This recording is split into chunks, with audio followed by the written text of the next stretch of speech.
Hi, this is Nikolai from Bunker Samples with a few tips on how to get more out of Off-World Volume 2. And the first tip actually applies to pretty much any Kontakt instrument. So before we start, I just want to mention this is a two-layer engine. It can do a lot of fancy modulation stuff, but that's not what we're interested in right now.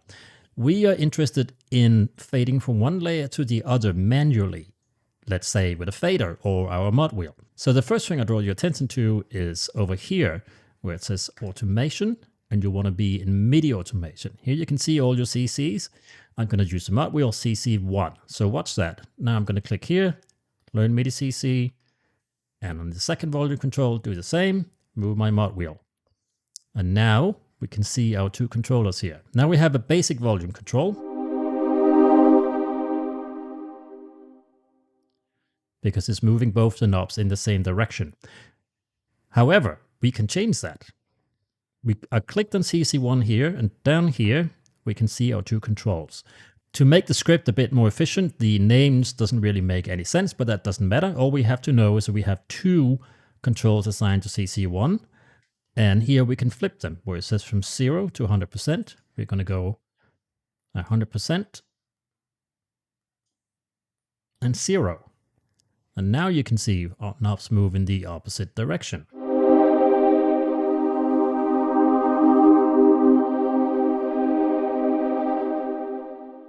Of course, we can play around with that. Maybe 100% is too loud. Let's go 60 and 20 and do the opposite on the other.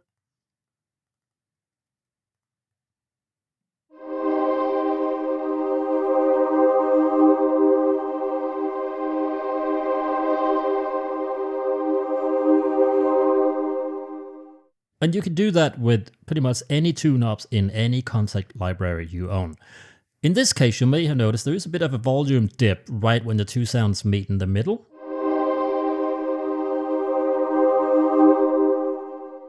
And then it sort of gets louder again. That's because this is scaling linearly, and what we really want is an equal power cross rate. There is another way of doing this that actually gets around this. So first I'm going to load a filter for sound 1. And then I'm going to load the same filter for sound 2. It doesn't matter what type of filter, low pass, high pass, as long as they're the same. We're going to do the same again, learn MIDI CC, learn MIDI CC, move our mod wheel. And we're going to go down here and we're going to flip one of them. Doesn't matter which one. And now we have less of a volume gap and more of an interesting changing sound.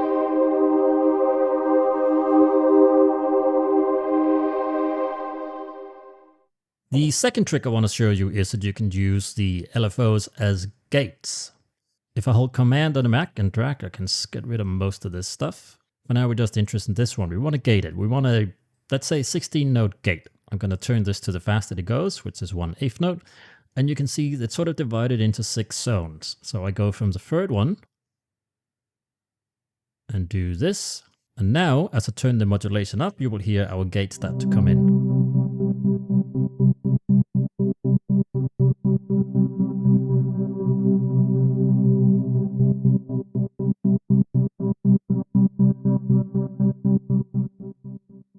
So let's have the second running at a triplet pulse.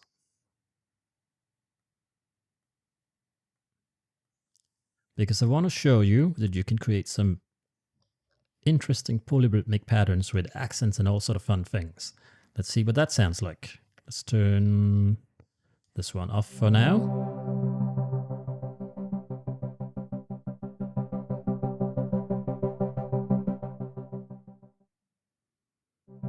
We can make that a bit more complex by doing this.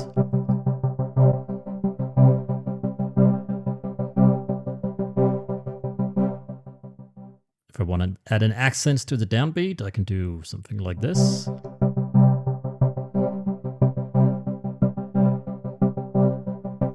Let's bring this one in.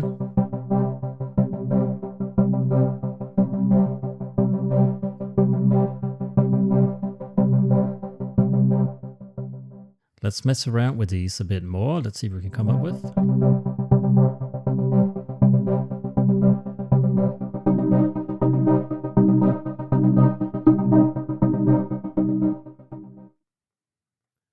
But it doesn't stop there. If we bring our filters back, now we can shape the sound even more.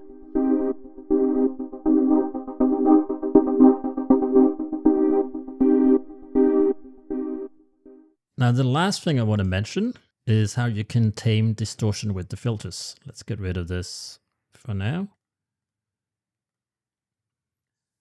So let's say I have a sound, let's turn this one off. I have a sound here.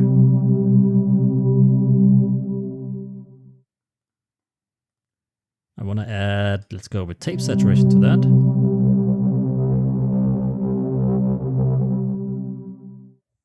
And I want to modulate this. Let's pick a little bit slower tempo. And let's go with a sine wave.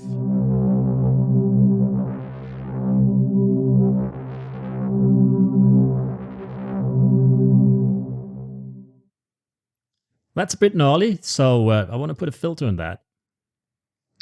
And what I'm going to do is assign it to the same LFO as the tape saturation, but I'm going to drag this slider the other way.